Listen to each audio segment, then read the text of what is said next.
Resentment can be one of those recovery killers. Sometimes in the lesson of powerless, we hear that serenity robber. Resentment can be one of those serenity robbers, but it really is deeper than that. It can truly rob us, kill our recovery journey, and keep us from moving forward.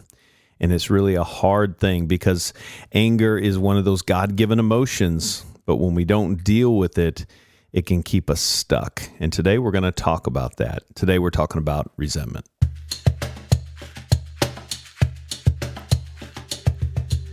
Well, welcome to Hope in Recovery, a Fellowship Celebrate Recovery podcast that shares hope and healing for our mental, spiritual, emotional, and even our relational journey through life change stories and recovery topics, all centered on the Beatitudes and the Celebrate Recovery principles, where Jesus, through the Beatitudes, tells us how to live happy in spite of our hurts, hang-ups, habits, and broken relationships so that we can find healing and walk in the newness of life as He promises, as He died for us to live and experience in our life.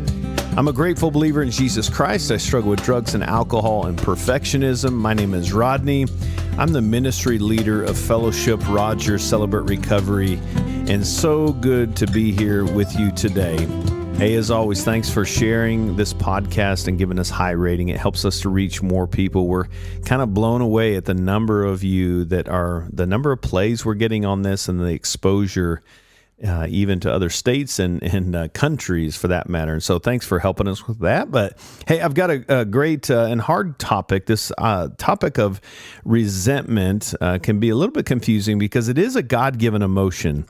And I think what's tricky about it is when we don't understand how to honor and organize the anger, then it can quickly spill into this place of resentment. So today we're going to talk about that a little bit. And I have a very familiar guest with me today. Andy Petrie is the ministry leader at Fellowship Fayetteville Celebrate Recovery. Welcome, Andy. Hey, y'all. So glad to be here. Hey, I am a grateful believer in Jesus. I struggle with anxiety and depression and sexual addiction. And my name is Andy. Hey, Andy. Hey. So, Andy, we're talking about resentment and just trying to understand when does that resentment start to rear its ugly head and start that process of that slippery slope of killing our recovery? What's that look like? Yeah, that's good, man. You know, this whole topic of resentment, I remember early on in my recovery, I was sitting in a group and I heard a guy say once, he said, man, you know, resentment is one of the number one offenders to relapse. And I was like, man, that hits hard. Get your attention. Yeah, it does.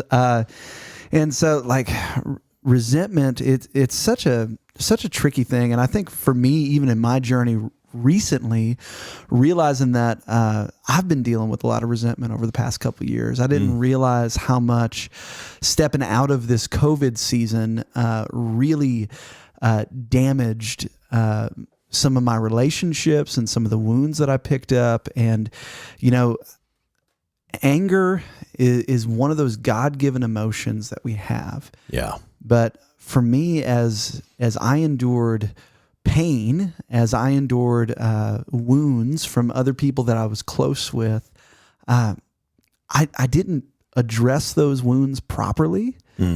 And it allowed those wounds to fester, and that anger that came with it, that frustration that came from the initial wound that it even happened.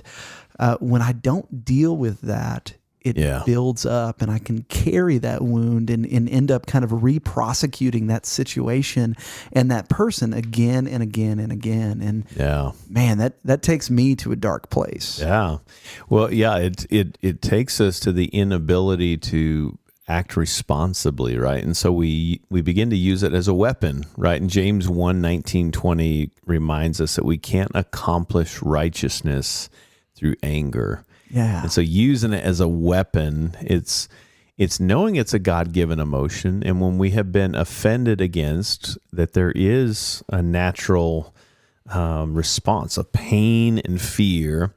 And we can find ourselves in this place of trying to talk about playing God, right? We begin to play God with trying to attack the person to seek justice and healing on our own terms, and ultimately that never works because we don't get the response that we want. So what does it do? It grows the anger, it grows the pain, the fear, and then we're in this nasty cycle, aren't we? Yeah. And, I love what you just said there. In our anger, we are seeking to find justice and righteousness on our own terms. And, it's so funny because, I've said many, many times in Celebrate Recovery that my own understanding is what led me to needing recovery in the first place. And so it's so funny how quickly, whenever I experience wounds and pain, and it's never fun to be wounded or hurt. And oftentimes when I'm wounded or hurt, I get angry because part of anger can be that it's a rise against an injustice that we have in our life. And I know when I'm wounded, I want people to see that I've been wounded. Yeah. And that anger, I know that we've talked about it. Anger is information. It's information that there's something that's important to me and something that I'm trying to get across. I want to be heard. Right. And when I'm not heard and when that wound isn't seen, man, it just festers and grows. Yeah. So I know you have little ones. I don't have little ones anymore. I've got grandkids now, and I can see this play out in their life now. But just thinking about your son especially, but even your daughter, right? When they are trying to communicate something, maybe it's pain, a need, and they can't get you to understand, what do you see from your kids in that experience? Oh yeah. Well, what's funny is when, they're trying to get my attention and they're doing it the best that they can. And so I think of Hudson, my 11-month-old, it's crazy to think that, but he's my 11-month-old. And when he wants something, he is screaming. He is crying. He is trying to get my attention. And when I am trying to give him what I think he needs, and I'm not batting 1,000 on guessing that, he just gets louder. He gets more upset. He's trying to get my attention even more. No, this isn't it. And it's funny that cycle continues until I actually understand what he needs and what he's asking for. And that's a cool thing. I mean, that analogy kind of plays over in our recovery. What we're trying to do is understand when we think of that, take my thoughts captive, it can feel like we're just saying, just stop it, stop being angry.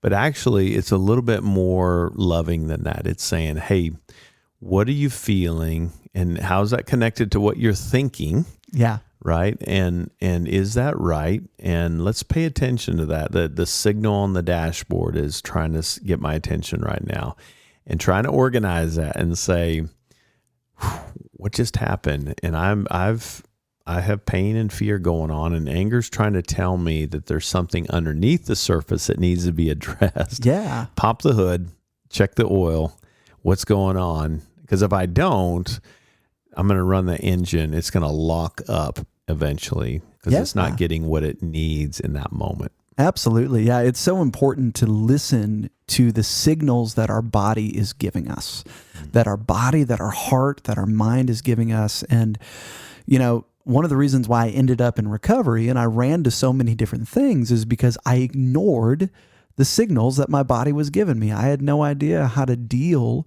with any sort of emotions, and I hesitate to use the word negative emotions. I don't think emotions are negative. They're a God-given gift, but what we can do with our emotions can be really negative. And so with resentment, when I'm wounded and I've had an injustice done against me, it is the right thing to want to feel heard in that. Yeah. But when I try to ignore what my body's telling me, it builds up until it has to be heard. Yeah. Yeah. Or I can end up taking those things to the wrong place. And I think that's one of the reasons why resentment is such a huge recovery killer, is because it's so subtle in the way that it builds. And I think I've seen that in my story recently. It was probably around last summer, maybe around this time last year, that I started noticing some things popping up, talking about those signals and those symptoms. I started noticing me going, man, why did I flip out on the dog so bad there? Why is it so hard for me to Where'd catch? that come from? Yeah, where'd that come from? I'm having such a hard time catching my wife. And man, why am I getting just as mad at this cheese stick wrapper as my toddler is as she's trying to open it, And, it's interesting. As I think about how it built up is oftentimes resentment, and I've seen this true in my life, especially recently, is there can be a giant wound that happens, that somebody hurts us really badly, and that giant event is the source of a lot of resentment. Yeah. For me, it was a lot of, they were hurtful things that happened, but they weren't so harmful that they stopped my life immediately. Yeah. They were wounding things that hurt me, and then I moved forward. And I think about, I think I've shared this with you before. One of the things about us, being connected to people in ministry, I've found this true for me. I don't know if it's true for you, but a lot of people assume that I love helping people move, and I'm not opposed to it. And I love people, so I want to help meet them in their spots. But there's a reason why I don't have a pickup truck anymore. But anytime that I help somebody move, I always hurt myself. Yeah. Maybe it's just because I'm clumsy, but I'll end up smacking my shin on a hitch to a truck. I'll end up stubbing my toe on a coffee table, and inevitably I find myself at some point while moving somebody, I'm holding a couch, and I either grab the bottom of the couch and I grab a staple on accident, or we're trying to push it through a doorway and my hand gets stuck. And I look at him and go, no, just push it through. I'll be fine. Let's get this couch on the trailer. And what's funny is it never has it occurred that I pause whenever those pains happen. Yeah. And I go, hey guys, let's put the boxes down. Hey, I know you're carrying a really giant fridge. Let's put the dolly down. I hit my shin. Can we get some ice for this? Does anybody have some Neosporin here? No, I feel the pain in the moment. Yeah. And I make the necessary adjustments so that I can move forward. Yeah. And emotionally, I do that all the time. And when I'm moving somebody, what's funny is 2 or 3 days later, I'll wake up in the morning and go, man, is my hand infected? Yeah. What happened? Yeah. And I think resentment oftentimes for me works the same way. There's a lot of small, medium, they're significant wounds, but they're wounds that maybe don't stop me right away. And I'm able to feel the pain and kind of adjust so that I can get through it. But I never go back and look at the impact of it. Yeah. Yeah, I think that's good. It's really good because what we're trying to do, back to that, your son analogy, I mean, we're trying to pick up that part of ourselves and saying, hey, what's going on? Yeah. Tell me why you're hurting. Tell me why there's anger here. You're frustrated. What are the good reasons why you're frustrated? Did something happen? And trying to just organize that, because I think that when we don't, it produces this bad fruit. Yeah. Right. And then we see the resentment, and we end up hurting people around us. It's fascinating though, because it can kind of become its own addiction, can it? It really can. We just become addicted to resentment. It's like, this feels good to be angry and resentful, and it's hard to get off of that Ferris wheel. Well, especially if I know what the other person did to me is wrong. Yeah. There's 1,000 things in life that tell me that I'm not doing it right. But if somebody has wounded me and I feel like I'm correct and justified in being angry, man, that can be an intoxicating feeling that puts us in a really deadly place. Yeah. Yeah. And that's why it becomes a recovery killer, right? Yeah. Well, I want to take a quick break. When we come back, we'll kind of continue this conversation, but turn the corner on what that looks like to process that in a healthy way. So stick with us. We'll continue a great conversation with Andy Petrie, the ministry leader of Fellowship Fayetteville Celebrate Recovery. We'll be right back.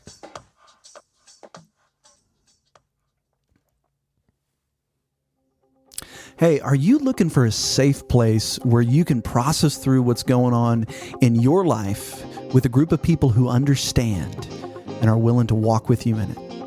Well, we would love to invite you to come and check out Celebrate Recovery. We have it every single Friday night, both at our Fellowship Rogers campus and our Fellowship Fayetteville campus at 7 o'clock. And we would love to invite you into a space where healing and hope is possible. So come check us out. We'd love to see you there. Welcome back. Having a great conversation on resentment.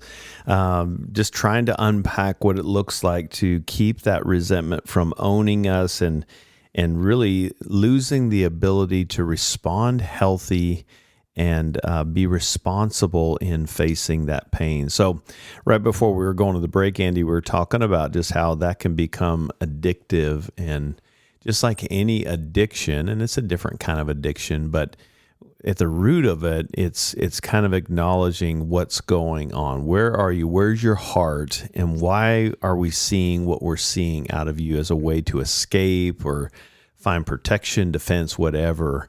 Yeah. So let's turn the corner and just kind of, what's that look like to be able to do this in a healthy way? Yeah, well, I'll tell you what it looked like for me, at least as healthy as I could, to walk through it with the help of my sponsor and some guys around me.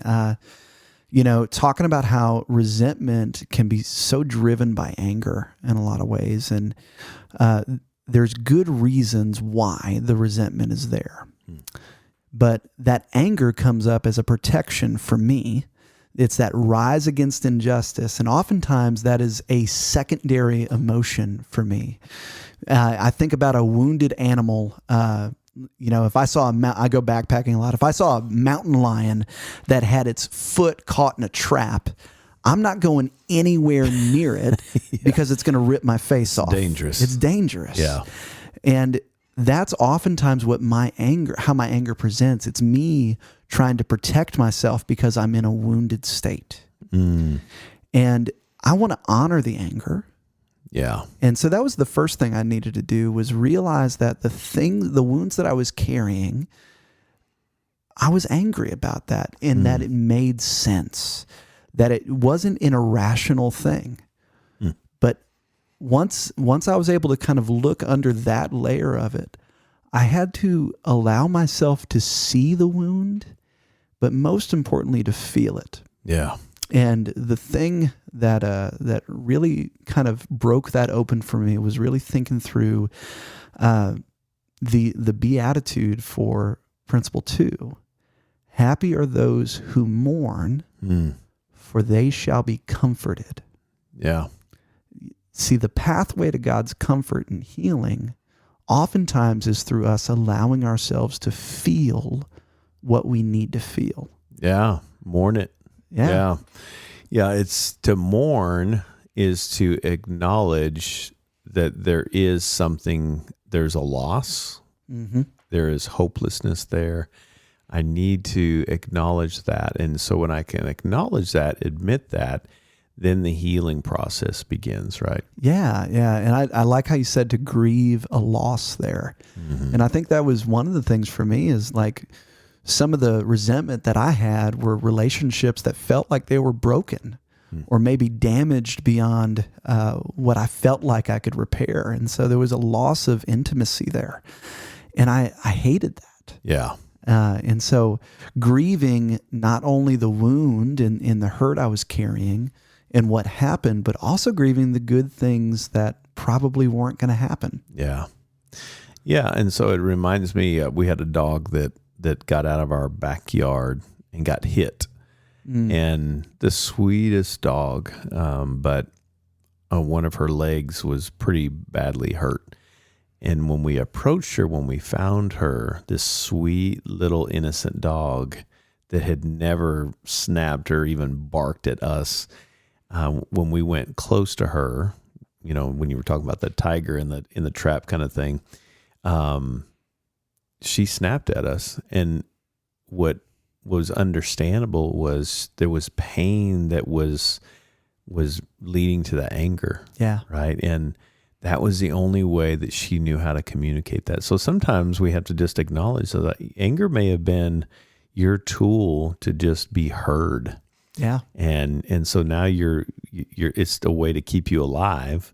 And the problem with it is if we stay in that place, then resentment will kind of eat our lunch. And then we lose all ability to respond healthy and be responsible as husbands or wives or sons, daughters kind of thing.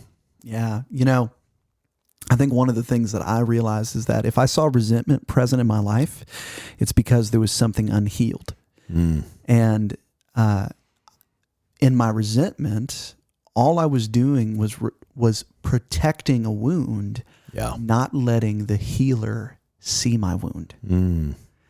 And all the time, I think about, going back to the, your dog after it got hit, you're standing over your dog and you see the wound and you're there because you want to help. Yeah. But as long as your dog's nipping at you, you can't get in there. Yeah. Right. And resentment, what's funny is not only do we, sometimes it feels like in our resentment, and this might feel a little weird to say, and I don't even know if it's accurate, but maybe it feels like we're nipping at God. Like, no, that's too tender. I don't want you to heal that. Yeah, or blaming him. Why did you let this happen kind of thing? Yeah. Yeah, so knowing that there's good reasons why it's there, I think it's important just to understand the functions of that, even the root of that being anger, right? So we have to kind of lean into, we've been offended against, so what is the event that has happened? We got to acknowledge, we do that in the inventory process, right? And we talk about this and what they did and the damage and the effect, but so what happened? And then the second part I think is so critical is, what do I think about what happened? Yes. That's such a big thing, right? If you did this to me, what am I thinking about that? Because it's important to note that I've seen this in my own life, that when I think certain things, then it's natural for me to feel something in response to that, right? The emotions are responding to what I'm thinking. So what am I thinking about what happened? And then trying to lean in and honor, put into words, what is that? Just to experience that. And this is what I'm feeling right now. And this is why I'm feeling. This is what I'm thinking about myself, et cetera, et cetera. And what does that place feel like? And then the last part of it is to be able to express how I'm feeling. Yes. And sharing that with a brother in Christ like you, Andy, or going to God, or both actually, and just saying, this is what I'm feeling, but to understand why that's there. It's so important. Yeah. Yeah. And that's so key.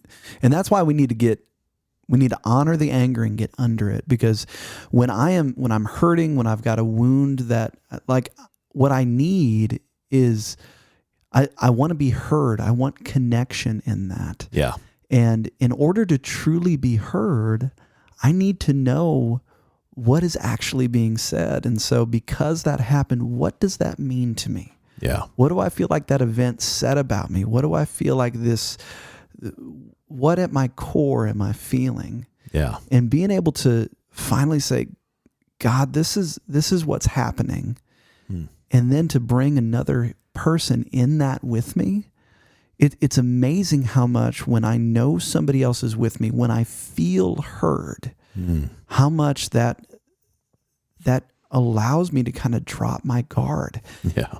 In my anger, I'm fighting to be heard, but when somebody hears me, I don't have to fight anymore. Yeah. Well, and again, I keep going back to your son, but it's such a very practical example.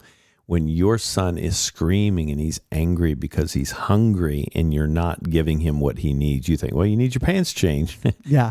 When he sees, oh, Dad gets me. Yeah. Dad understands me. What does his body do? Oh, it calms down. It's like, oh, Dad's got me now. And that really transitions to the parallel of recovery, when we can let God into that. If we could at least consider the possibility of what that would be like to invite God. Yeah. And to invite someone, a trusted brother or a trusted sister for you ladies, into that space, and to look across the room and just see, wow, you get me. It's like my nervous system just kind of goes, okay, I'm in a good spot. At least somebody understands and I'm not crazy, right? Yeah. Because we kind of get hard on ourselves that we feel this resentment. That why am I doing, like you were talking about, why am I responding to the dog this way? Yeah. Why am I barking at my wife this way? And where's this coming from? So we kind of get hard on ourselves. And instead of managing the behavior, just stop being that way. Yeah. We're saying, hey, let's get underneath that. And that's the beauty of what we do in Celebrate Recovery through that moral inventory, isn't it? Yeah, it really is. And what's so cool is when I'm able to understand that, when I feel heard, when I feel like somebody's in there with me, when I give myself the grace to think, man, I'm not insane for feeling like this. Yeah. Then I can start to see that resentment isn't something that I need to use. And it becomes a choice whether or not I continue to try and keep using resentment. Yeah. And so I can choose a different path instead. Yeah, because I think to that point of just, it's not just about acting like nothing's there and just be happy. Stop being angry, be happy. That unresolved, you could call it old, unresolved anger. Yeah. Festers down there. Now it's manageable. It's quiet right now until I bump into someone. Oh yeah. In another conflict. Then I have old anger with new anger. They disrespect me or whatever. Now I'm dealing with two levels, old and new. And now it becomes even worse. Yeah. Because I've not addressed this. I haven't honored that anger and what's underneath that, right? Yeah. I mean, the expression, the straw that broke the camel's back, it's not because it's one little piece of straw that's breaking that back. It's because there's a bunch of bricks that are already on its back too. Yeah. And we've got a mutual friend of ours that told me once, hey, any emotions that we bury are actually buried alive. That's such a visual, isn't it? Yeah. Yeah, because I mean, if you and I have a conflict, and we've had things we've had to work through the years because we're brothers, right? I mean, families have conflict, and sometimes we're afraid of conflict, but it's a part of relationships. That's what Matthew 18 is all about. It's about relationships, not discipline. Yeah. Relationships, right? So let's talk about it. But if we don't resolve that, and then you and I are down the road, and I've kind of just shoved it down, then you accidentally knock my pen off the table. Yeah. It's like, it's not a big deal, but you knocked my pen off the table. And then I'm just like, the volcano is like, wow, that's a really big reaction for knocking a pen accidentally off your table. It's like, well, it's not really about the pen. Yeah, it's about me keying your car beforehand and pouring sugar in your gas tank. Exactly. He's like, why did you do that? By the way, Andy has never done that. He's never done that to me, but appreciate that disclaimer there. But yeah, in our hearts, it's like, man, even if it's not to the world, it's like, that's not a big deal. I have to at least lean into it and say, no, it's a big deal to me. Right? Yeah. To you, it may not have been hurtful. And even when we compared similar experiences, it's like, well, yeah, I know exactly what that feels. No, you don't. You don't know what that feels like. I need to get honest on my own terms of how that landed for my heart, put it into words so that I can respond in a healthy way, as healthy relationships do, right? Yeah. And then let God have that. It doesn't matter what others think of that. Absolutely. Yeah. And it's so incredible what happens. And what's amazing about resentment too, is that I don't even necessarily have to understand, organize, and communicate what I'm feeling to the person that offended me. In fact, sometimes that's not even possible. Yeah. They may be long gone. Yeah. Or I think about your situation, and you've shared it before, but with a family member of yours, that their dysfunction impacted the rest of your family. Right. And you saw that there was some things that you needed to forgive in that. Right. And I don't think you even met them before. No, never met them before. But yeah, it was my responsibility to organize that. I have to own that. Even if I've been wronged greatly, sometimes we use that as a license not to deal with it. It's like, well, I have every right to be ticked off. It's like, well, it makes sense why you're ticked off, but you have a responsibility, Rodney, what you do with that. Absolutely. Because it's going to bleed over on your closest relationships. And so we have to be mindful of that. Andy, as we're winding down here, man, you've got someone listening, and they've got that resentment, the addiction to resentment for good reasons. They've been wronged or hurt, offended against, and they've kind of bought into this narrative that it's like, I have every right and I'm going to stay in this place. What do you say to that person that's kind of stuck in that recovery killer that we call resentment? Yeah. If you're listening to this and you're thinking through somebody that you're resentful for, and the idea of letting go of that resentment just seems totally out of your mind, let me just encourage you. Our incredible God created us to live in relationship with Him in such a way that we don't have to bear the burdens of this life. Right.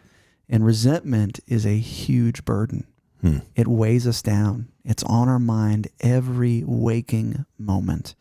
And it has a giant effect on the way that we interact with the people around us. And that's not how God designed us to operate. Right. And He wants so much more for us.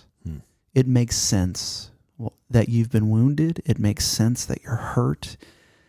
And I'm so sorry that happened. But one thing I do know is that we have a Savior named Jesus who says, "Come to me, all you who are weary and burdened, and I will give you rest." We don't have to keep managing those burdens on our own because we're not strong enough to do it. That's right. Yeah. It's never too late to start or to start over again, right? Amen. Well, great conversation, Andy, as always. I love just bantering with you. I get a lot out of it. I always kind of walk away with some nuggets for my own recovery. So thanks for your heart and wisdom. You're a good man. Appreciate you. Thanks for having me on, man. Yeah. Well, thanks for joining us today. We hope that this has been a beneficial conversation for you. And hey, listen, if you are in that place where your serenity is being robbed by resentment, or maybe it's gone to that level of just being a recovery killer, Jesus is in the business of bringing people back to life. And you don't have to do that alone. You don't have to stay in that dead space because of your resentment. Let's get into that space and organize that pain so that we can experience healing and freedom the way Jesus intended. We'd love for you to join us on this road to recovery. You can go to our website, fellowshipcr.org, and get all the information you need. Come visit us at Fellowship Fayetteville or Fellowship Rogers, or maybe there's a group here locally that you'd like to take part in. Hey, thanks so much for listening today. We hope you'll join us next time. Until then, God bless you.